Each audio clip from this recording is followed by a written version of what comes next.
Hi friends, ಬಿನ್ Sweety kitchen and family ವ್ಲಾಗಿಗೆ ಎಲ್ಲರಿಗೂ ಸ್ವಾಗತ.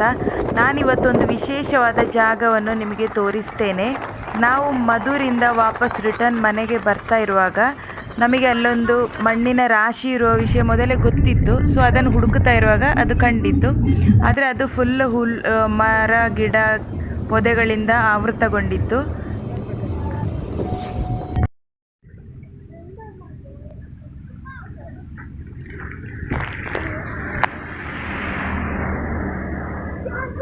ನೋಡಿ, ಮಣ್ಣಿನ ರಾಶಿ ಕಾಣ್ತದಲ್ಲ, ಇದನ್ನು ನಾವು ಭೀಮನ ಒಂದು ಹಾರೆ ಮಣ್ಣು ಅಂತ ಹೇಳೋದು.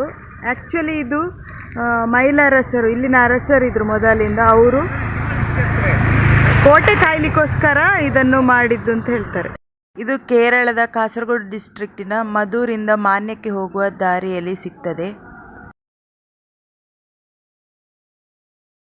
ನೋಡಿ, ರಾಜರು ಮೊದಲಿನ ಅರಸರುಗಳು ಮಾಡಿದ ಎಷ್ಟೋ ಕಾರ್ಯಗಳು ನಾಮಾವಶೇಷಗೊಂಡಿದೆ, ಎಲ್ಲಿ ಸಿಗುವುದಿಲ್ಲ ಅಂಥದ್ರಲ್ಲಿ ಇದೊಂದು ಜಾಗ ನಮ್ಮೂರಲ್ಲಿ ಇದೆ.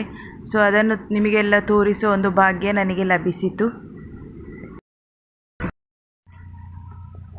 ನೋಡಿ, ಕಾಣ್ತದ? ಇದು ಮಣ್ಣಿನ ರಾಶಿ. ಇಲ್ಲಿ ಮೈಲಾರಸರ ಸೈನಿಕರು ನಿಂತು ಗಡಿ ಕಾಯ್ತಾ ಇದ್ರು.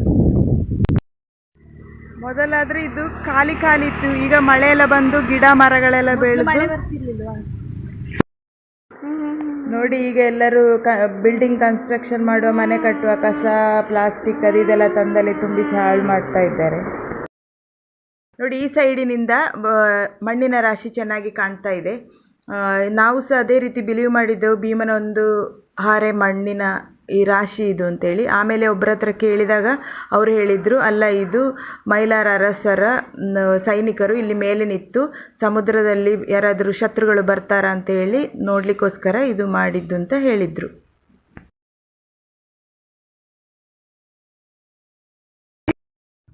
ಎಷ್ಟು ದೊಡ್ಡದು!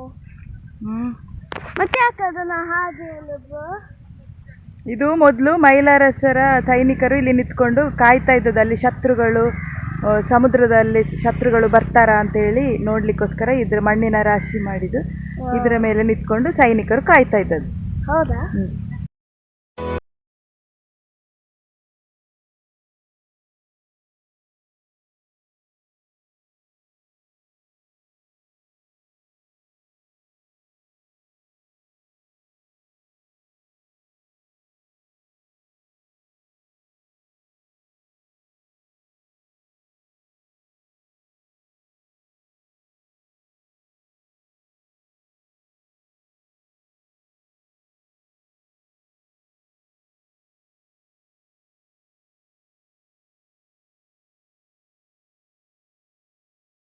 ಭೇಟಿಯಾಗೋಣ. ಬೈ ಬಾಯ್.